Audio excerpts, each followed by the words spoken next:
Are Maurya channel में आपका स्वागत है। आज बहुत ही स्पेशल टॉपिक के साथ हम उपस्थित हुए हैं। प्रेगनेंसी के दौरान किस करवट, किस पोजीशन में सोना माँ के लिए और बच्चे के लिए, दोनों के लिए बेहतर होता है। दोस्तों, ये जो प्रेगनेंसी का दौर होता है, ये शुरुआती जो पहली तिमाही होता है, इसमें तो कोई परेशानी नहीं होती, बड़ा नॉर्मल, आप जैसे भी रह सकते हैं, जैसे भी सो सकते हैं।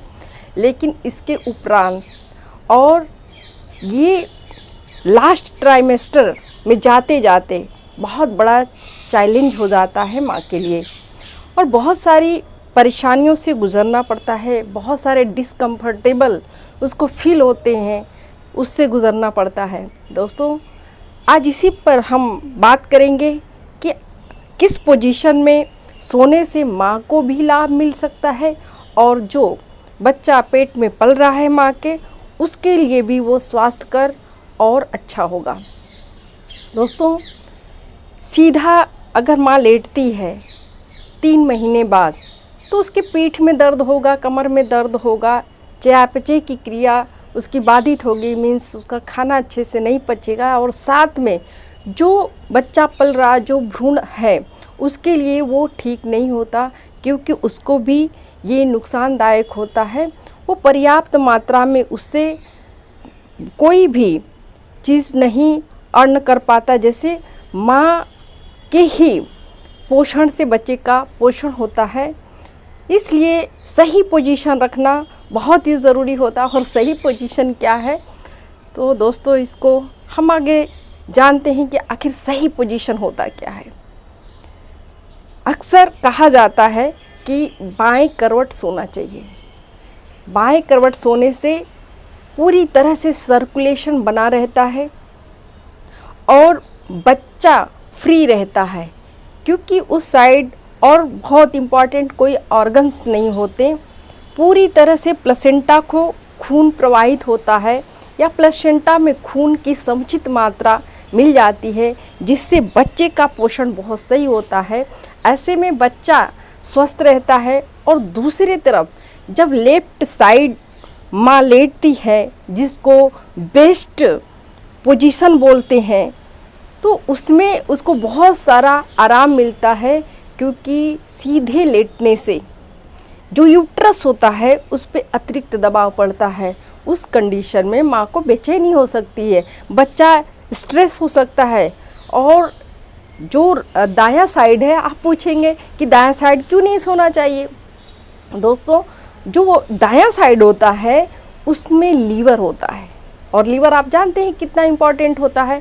तो जब आप दाहिने साइड सोते हैं तो उस लीवर पे अतिरिक्त दबाव पड़ता है, जिससे भोजन नहीं पचता, और कहीं ना कहीं बच्चे को भी वो बुरा असर डालता है। इसलिए लेफ्ट साइड बेस्ट पोजीशन में ड्यूरिंग टू प्रेगनेंसी कहा जाता है।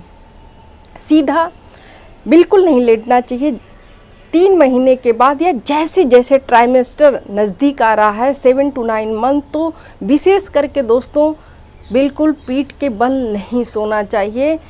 अगर आप पीठ के बल लेटते हैं, मैंने बहुत सारी परेशानियों को ऊपर बताया है, और साथ में बच्चा, चूँकि उस समय आपका बच्चा नीचे की तरफ आ रहा है और उसका डेवलपमेंट हो रहा है, उसका विकास हो रहा है, वो बढ़ रहा है, तो ऐसे में बच्चे को पूरी तरह से जगह नहीं मिलती, बच्चे को पूरी तरह से घूमने की जगह नहीं मिलती, तो माँ और बच्चे दोनों के लिए ये अनहेल्दी होता है।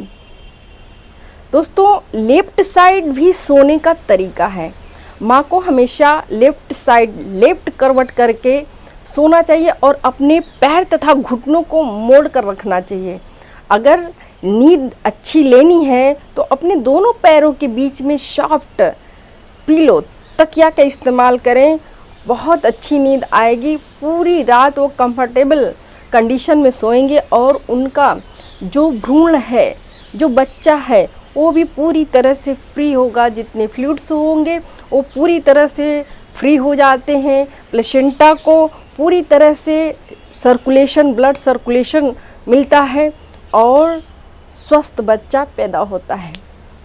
दोस्तों, मुझे उम्मीद है कि ये टॉपिक आपके लिए बहुत उचित होगी, आप सुनते तो थे बहुत, लेकिन क्यों नहीं सोना चाहिए और क्यों लेफ्ट साइड सोना चाहिए ये आपको आज पता चला होगा। दोस्तों वैसे इस सोने के साथ साथ स्वस्थ बच्चे को जन्म देने के लिए और भी कुछ चीज़ें होती हैं, जैसे आप अपने खान पान का ध्यान रखें, समय से आप खाएं। अगर सुबह ब्रेकफास्ट करते हैं, लंच करते हैं, तो दोस्तों डिनर लेट नाइट ना करें, क्योंकि जितना लेट नाइट आप डिनर करेंगे आपका खाना नहीं पचेगा और वो तकलीफ़ हो जाएगी आपको भी बच्चे को। तो आप कोशिश करें कि 8 साढ़े 8 बजे मैक्सिमम टाइम 9 बजे तक आप अपना डिनर ले लें, और साथ में डिनर के साथ साथ आपकी नींद भी समुचित होनी चाहिए। तो आपकी नींद कम से कम 8 घंटा या इससे भी ऊपर लेनी चाहिए। 6 घंटे के नीचे अगर आप नींद लेते हैं, आप सोते हैं, तो ये आपके स्वास्थ्य के लिए भी और बच्चे के जो बच्चा बड़ा हो रहा है, जो डेवलपमेंट हो रहा है, उसमें रुकावट आ सकती है। तो दोस्तों मुझे उम्मीद है कि आप खाने के साथ साथ सोने और किस पोजीशन में आपको सोना है ये आप आज अच्छी तरह से समझ गए होंगे। अगर ये वीडियो आपको पसंद आती है, ये वीडियो से आपको फ़ायदा मिलता है, तो दोस्तों प्लीज़ आर मौर्य चैनल को आप सब्सक्राइब तो कर दें, साथ में शेयर करें, उन तमाम माताओं को बताएं कि घर बैठे कि जो डॉक्टर का प्रिस्क्रिप्शन होता है वो घर बैठे जाने और किस कंडीशन में कैसे रहना चाहिए, पूरे प्रेगनेंसी को कैसे स्वस्थ पूर्वक बिताकर और एक स्वस्थ बच्चे को जन्म देना चाहिए, उनके लिए बहुत लाभदायक हो जाएगा। और इसी के साथ कुछ भी पूछना है तो आप कमेंट्स बॉक्स के थ्रू पूछ सकते हैं। बहुत बहुत धन्यवाद।